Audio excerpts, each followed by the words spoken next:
Well, hey there, this is Jerry, and I'm bringing you another episode of What's Broke Today. And it's springtime, almost spring, or actually today I think it's the first day of spring. And mower season's getting started. And one of the big things I do every spring is a lot of servicing and getting mowers ready for summer cutting. And I went and picked up two this morning, and I'm going to get started on them. Like first thing I always do, they always get an oil change and a new oil filter. Most of them have a plug for the headlights, and then especially these Craftsman mowers, the hoods come off really easy. And this Troybilt, it's on the other side, but it unplugs and comes off super easy. I get the hoods out of the way, and of course I go to change the oil filter. I have a whole assortment of these old oil bottles that I've carved on for all different purposes, and this one is the one that goes underneath the oil filter, so when I take the filter off it catches the oil.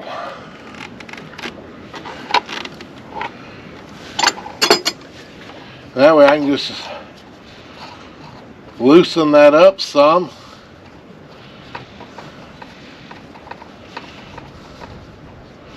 We'll let the oil drain out.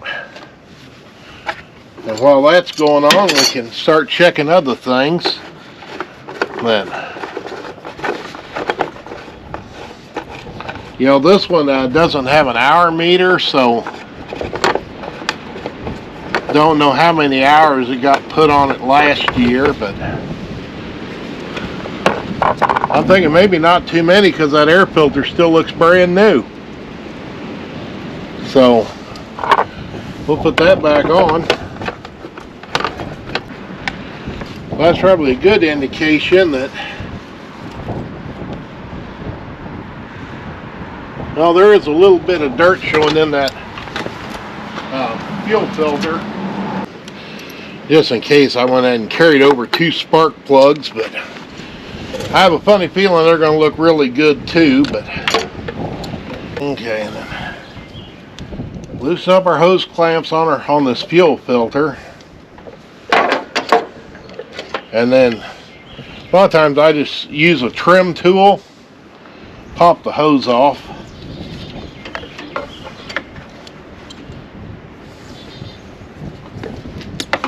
This one's sliding off super easy, but set that up there for now. We'll get the new one on, and just always look on it because it should have an arrow or say in and out.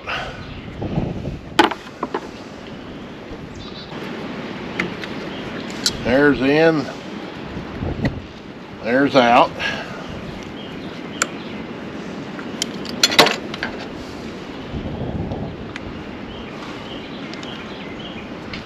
And while we're changing that, you always want to kind of look at the fuel hose, you know, see if it's getting soft or showing any signs of dry rotting, which I think I've changed the hose on this because it all feels really good. And we'll pull out this spark plug and take a peek.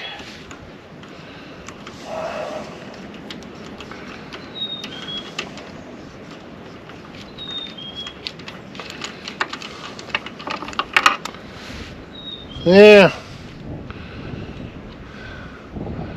it's been running a little rich.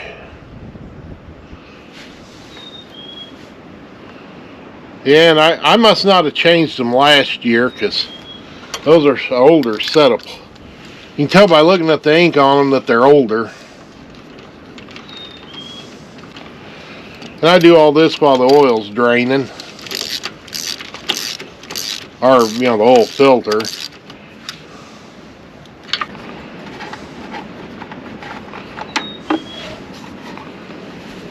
Yeah, because this probably didn't even really need an oil change, because that oil still looks brand new. Oh.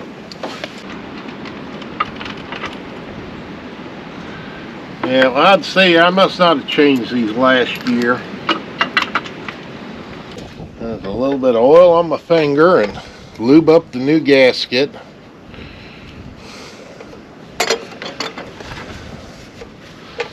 And I'll wipe off the flange.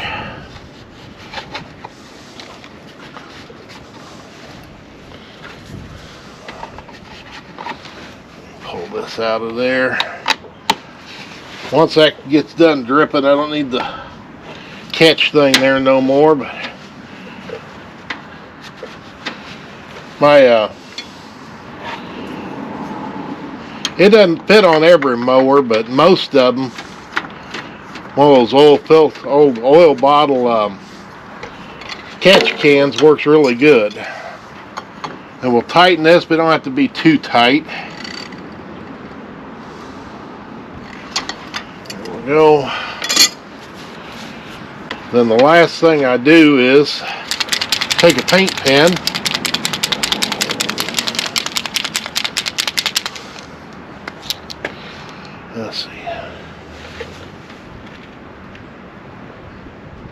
and write the date on the filter that I changed it. Which my writing's not great, but yeah, so we got new fuel filter, new spark plugs, new oil filter. Air filter looked great. Still got to put oil in it, and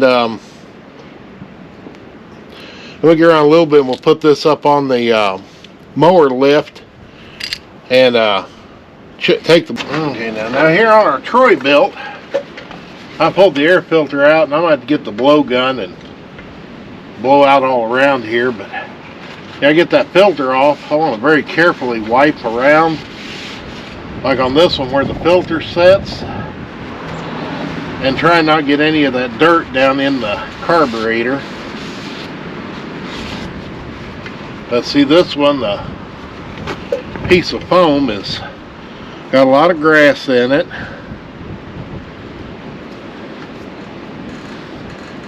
And I'm going to look at the paper one, because this is something you could actually blow out with your air compressor and then wash it with some soap and water. You know, use some dish soap and wash it and reuse that. But the our paper one, you can blow it out with the air compressor, but it's usually best to just get a new one if it's got a lot of dirt in it. And all I'm going to do is take my little pen light and put it on the inside and look and see if I can see any light coming through, which I may have to go inside, but currently I don't see anything. Yeah, I took my air filter inside. I still couldn't see no light, so I brought it back out here and just tapped it on the ground, and you ought to see all the dust that comes out of it. That it don't show up real well on the concrete unless you see it before and after, but I'm probably going to have to go get another one, because I don't think I have one of these. I think this comes in two versions, a short and a tall, and I think all I have is the tall ones. But I'll get the number off this and run up later and get a brand new one. Next thing I want to do, I need to get underneath the mowers. I want to sharpen the blades and check out underneath. And I have these things called Mojacks, M-O-J-A-C-K. And this one's a hydraulic. And basically all you do is, we got to pull the mower up on the stands, and it comes with straps to strap the tires to the lift, but you can see I didn't use them and haven't used them. Got to have the parking brake, or the brake has got to be off. And then in the back, since these are hydrostatic drives, the bypass lever to let you push it has to be pulled out. And like this one, we just basically take it, pump the jack, and it lifts it up. And when it gets up to a certain point, you'll hear it click, and it basically locks the safety. It'll be just about there. There we go. We got that one all the way up. And then my other one, this is one I use the most. because it'll lift the most mowers. That one, the front end of it, is kind of bulky, and so a lot of times the mower deck hits the jack before you get the tires on top of it. But this one is just crank the handle, and same thing is make sure the brake's not set, transmission's disengaged.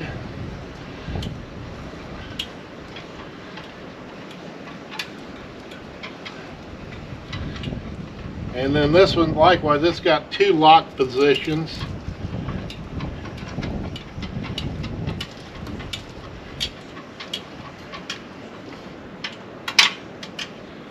There we go. Usually the first thing I do when I get them up in the air is go ahead and grease the steering and the front wheels. The only thing that might stop me is depending on where the wheel fitting ended up at. I may not have access to it.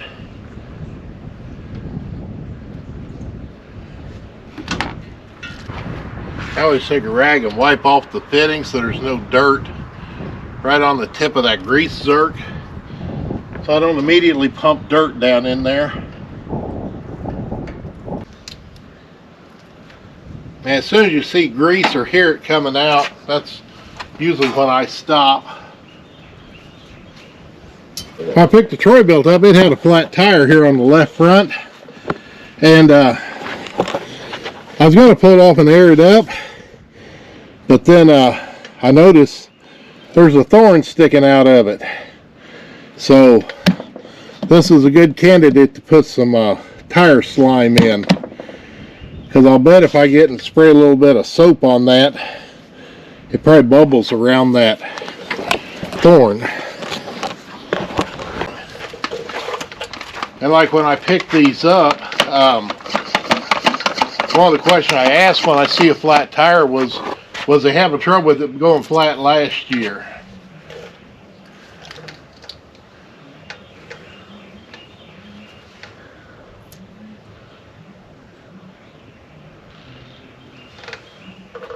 Well, you know, I don't see anything bubbling out of that.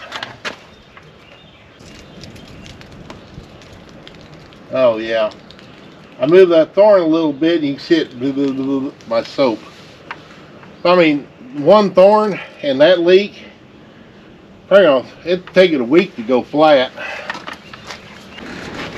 Alright, and before I pull the blades off, one other thing I'm going to do is I want to look at the belt, and basically I'll just grab the blade and turn it. I'm going to look and see if there's any worn or burnt spots, any cracks in it, anything that looks like potential failure. And I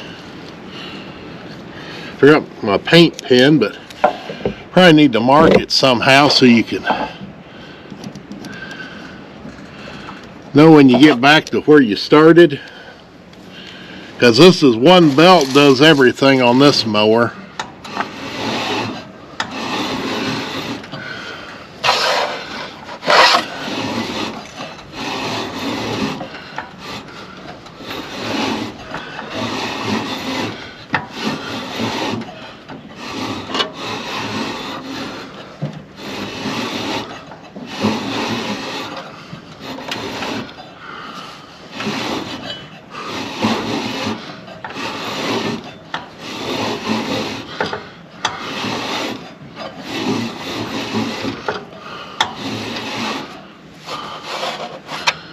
And so far this belt looks really good.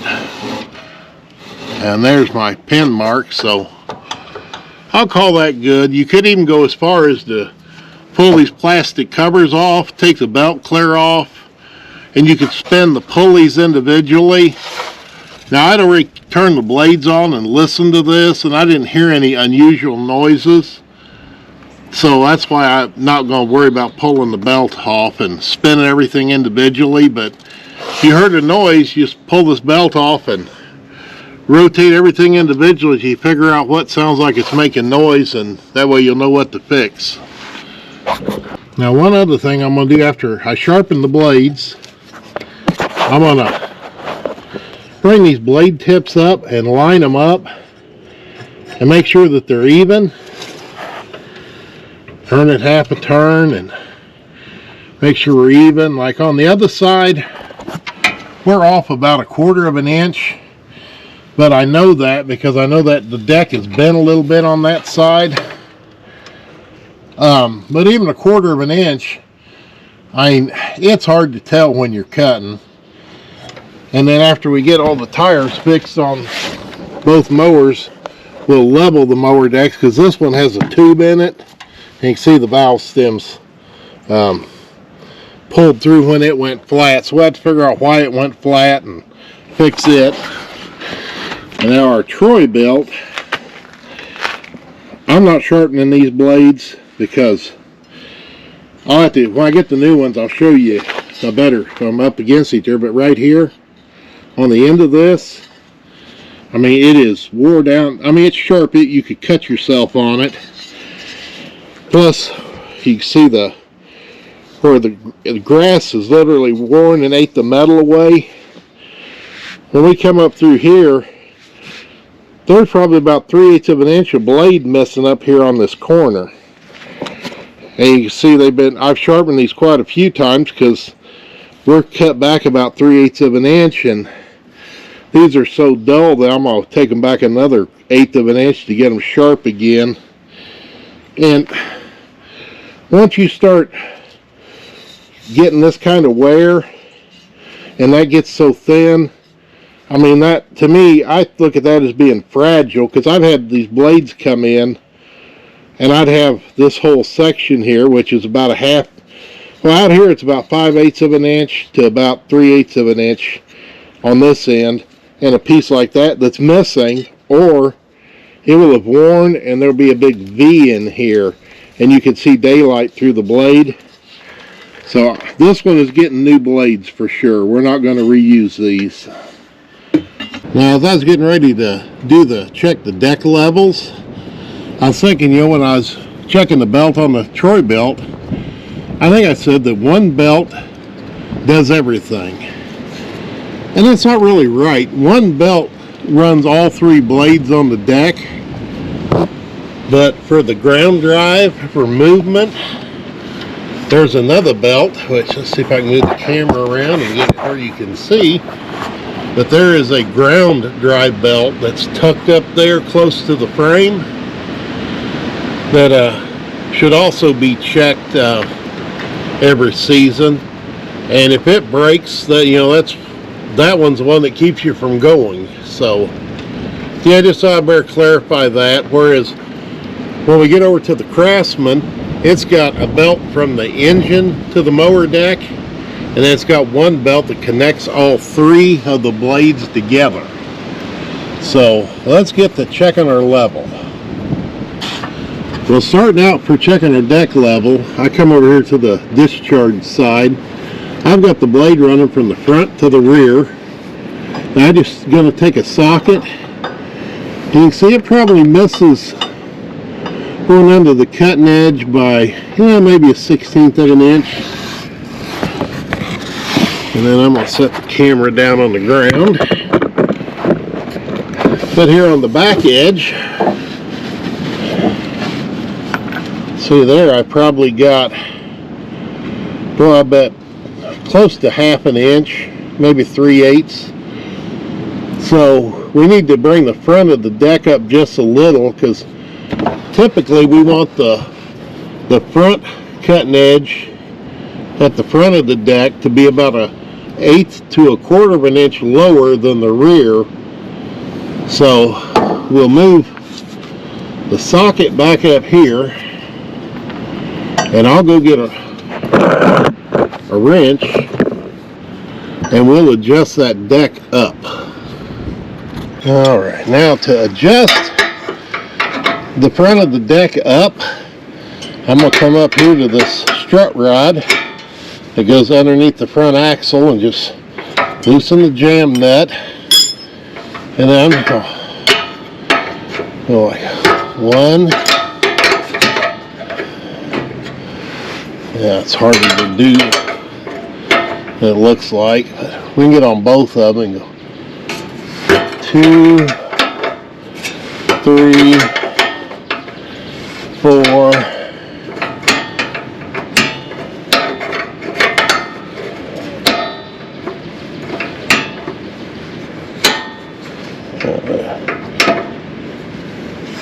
Five, 6. So that turned that inner jam nut about a full turn there. And then we'll come back here and we'll recheck this. And one turn pulled the front of the deck up probably about 1/8 of an inch, because the socket just barely goes underneath the front edge of the blade. And then when I come here to the rear, you know, I still got my pretty big gap. So I'll move that back up there, and I'll go to the front, and I'm going to go probably about 1.5 turns this time. 1, 2, 3, 4, 5, 6, 7, 8. There's 9. And that count I'm making is the flats on the nut, and so it's about 1/4 of an inch, and we're still at about our 3/8 here in the back, so we're going to call that good. I'll have to lock down that jam nut, and then the next step, I'm going to take this blade and bring it back where it's pointing directly left and right. With it directly left and right,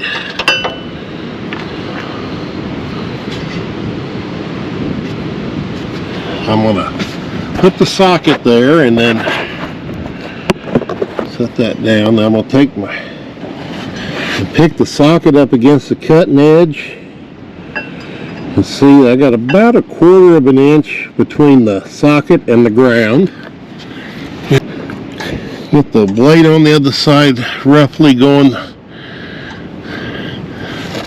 that direction, and then we'll come over here and do the same thing. Set the socket on the ground and lift it up, and I'm almost identical, so we're going to call that good.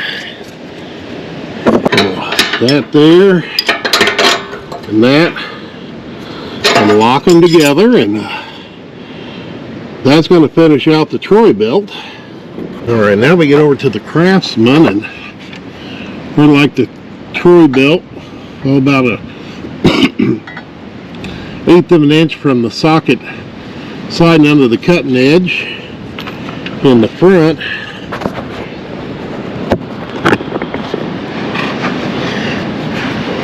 And well, or maybe about 1/4 of an inch there, and that really isn't too bad, because this thing, the cut before, I don't think looked that bad. But I think what's wrong with this one mainly is when we go left to right. Now there, my socket goes underneath, and when I raise it up against the cutting edge, I have got probably not even 1/16 of an inch. Yeah, so that's good. And so when I get to the other side, I got so much more room. But this side, I probably got, oh shit, 3/4 of an inch or more clearance. So I'm going to go over to the other side, and because see on our Craftsman, which here I was talking about belts, We got the primary belt off the engine that comes back and goes to the top pulley. Then the bottom pulley, this other belt, hooks all the blades together. And then the Craftsman transmission, but that's kind of a little different setup. It comes off the engine flat at the front, and then as it comes back, it twists and goes vertical to the transmission, because you can see the pulley over there. When I push the brake down, that's how it slacks the belt. For that adjustment we're going to make is these bolts sticking down. I'm going to take the other side and turn it and raise the deck up, and then we'll recheck our level. Now I'm going to record the picture of that blade as I adjust. I don't know if you'll be able to see in the video, because where I got the camera I can't hardly see.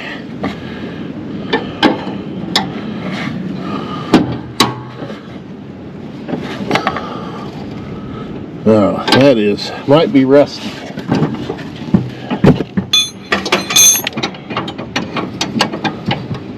Deflector up, and let's see. I might have went too far, because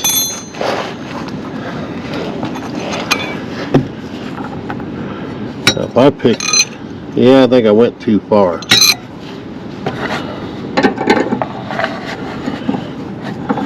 Make sure that's settled down, but I'm going to use my wrench kind of as a buffer too, and it's about an 1/8. Let me go look at the other side real quick. And that actually turned out better than I thought. My clearance, I'm probably less than a 1/16 of an inch difference left to right.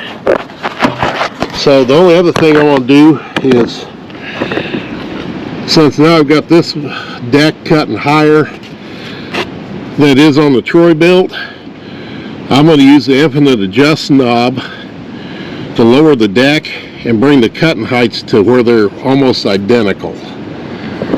I was talking about on the Craftsman, a lot of the old ones had this, what we called an infinite adjust knob.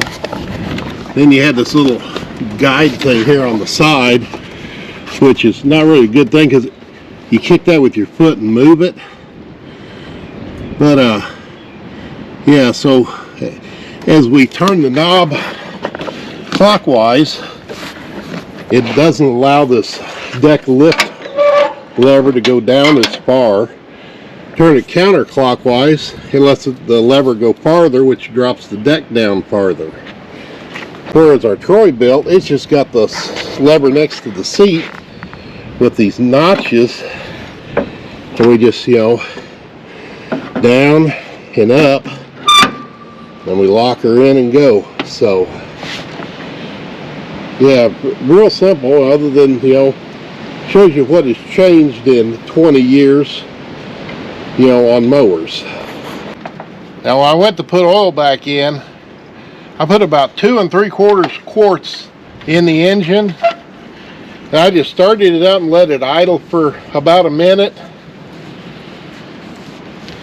And then I'll take the dipstick out, and like on this Kohler, it's a touch, pull it out and check it. And I'm about 1/8 of an inch from the full mark.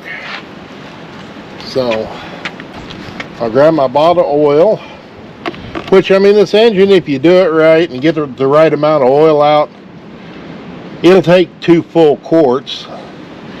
But a lot of times you don't get all the old oil out, and we don't want to overfill them. And I always put the picture of the oil can facing up and drop the dipstick down in and pull it back out. And that's hard to see, but I am just a smidge below the full mark, so I'm just going to go ahead and put the rest of this quart in. As far as I know, all of these Kohler command engines are a touch and pull out dipstick. And this is a Kohler 7000 series, and it's pretty easy to figure out because it's just a normal dipstick. You just push it in all the way and pull it out. And sometimes it's a little easier to read because it actually has the holes in it. And see that I'm only about halfway up there.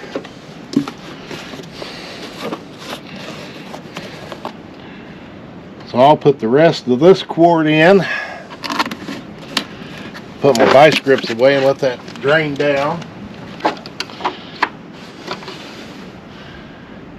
And that still wants a little more. So I got more drained out of this than I thought. I'll have to go get another quart of oil and top that off. But that'll be the last thing I always check before I deliver it. I'll check the oil before I load it back up on the trailer to take it back.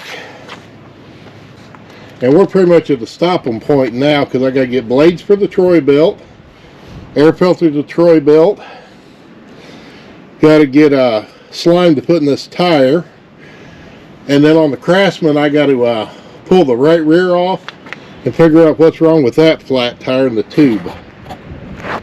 Well, I went up and I got my new blades for the Troybilt, and talk about interesting, you know, how grass can wear steel, but when I put these blades up next to each other, the old one is probably about 1/8 of an inch shorter than the new one. Plus here on the ends, you can see where this one is sharp like a razor, you could cut yourself, and this has still got the nice thick new look, and plus, you know, where the cutting edge is, you know, you've wore off quite a bit. So I'll say anytime you start seeing this where this is getting sharp out here away from the cutting edge, time to throw them away. And of course, even when I get my new ones, I go out, I run them on the blade sharpener, because a new blade, you know, it's not sharp, they're afraid you'll cut yourself. So, and I end up putting an edge on them that's damn near as sharp as a knife. That if I went to my small belt sander and, you know, finish that out, you could probably take a sheet of paper and cut it, but I don't know we need to go that far. But I'm gonna get the new blades on, new air filter in the Troybilt, and put slime in that one tire in the Troybilt, we'll be done. Well, after getting mowers all done, I got the Troybilt and the Craftsman all done. I thought I come over here at the Craftsman, just do some cutting, just see what it looked like, and I'll say not too bad a cut for a mower that's almost 24 years old. That but got both of them running good, cutting good. Got a tube in the rear tire that was had the leak in. I put slime in the right front tire of the Troybilt and pulled the thorn out that was in it, and of course this was a flat new tube because it had a huge thorn in it that's about 1 inch long, and the tube looked kind of old, so I put a new one in instead of trying to patch it. But I'll say it still, for an old mower, runs and cuts damn good.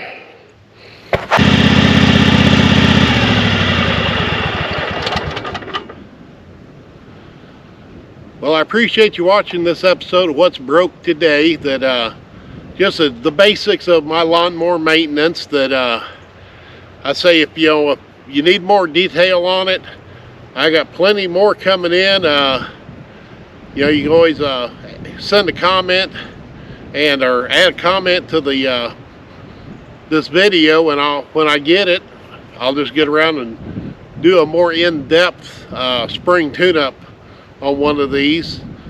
That other than that, I appreciate you watching. Always like those thumbs up for the likes.